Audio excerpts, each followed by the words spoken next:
Hi Year 3, let's continue reading Boy, and they've just found the dead mouse. The Great Mouse Plot.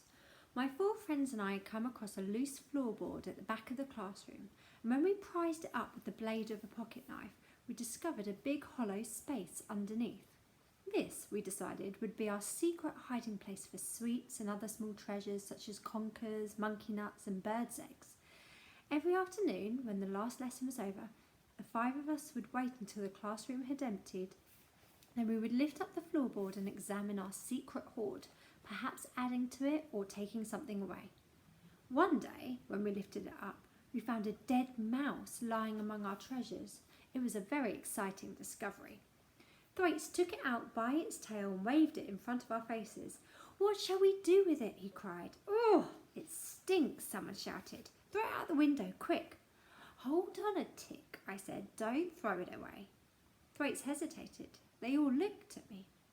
When writing about oneself, one must strive to be truthful. Truth is more important than modesty. I must tell you, therefore, that it was I and I alone who had the idea for the great and daring mouse plot.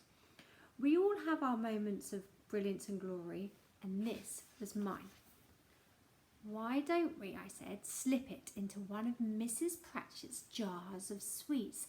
Then when she puts her dirty hand in to grab a handful, she'll grab a stinky dead mouse instead."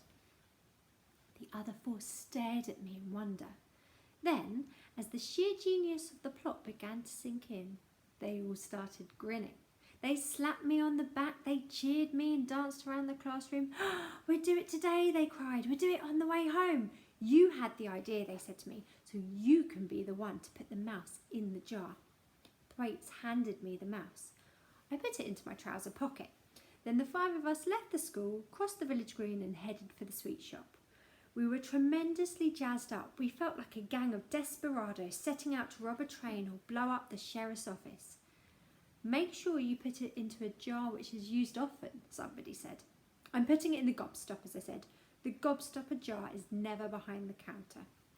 "I've got a penny," Thwaites said, "so I'll ask for 1 sherbet sucker and 1 bootlace. And while she turns away to get them, you slip the mouse in quickly with the gobstoppers." Thus, everything was arranged. We were strutting a little as we entered the shop. We were the victors now, and Mrs. Pratchett was our victim. She stood behind the counter, and her small, malignant pig eyes watched us suspiciously as we came forward. "1 sherbet sucker, please," Thwaites said to her, holding out his penny. I kept to the rear of the group, and when I saw Mrs. Pratchett turn her head away for a couple of seconds to fish a sherbet sucker out of the box, I lifted the heavy glass lid of the gobstopper jar and dropped the mouse in. Then I replaced the lid as silently as possible. My heart was thumping like mad, and my hands had gone all sweaty. "And 1 bootlace, please," I heard Thwaites saying. When I turned round, I saw Mrs. Pratchett holding out the bootlace in her filthy fingers. "I don't want all the lot of you trooping in here if only one of you is buying," she screamed at us. "Now beat it, go on, get out." As soon as we were outside, we broke into a run. "Did you do it?" they shouted at me. "Of course I did," I said. "Well done you," they cried. "What a super show." I felt like a hero. I was a hero. It was marvellous to be so popular. We'll find out what happens tomorrow.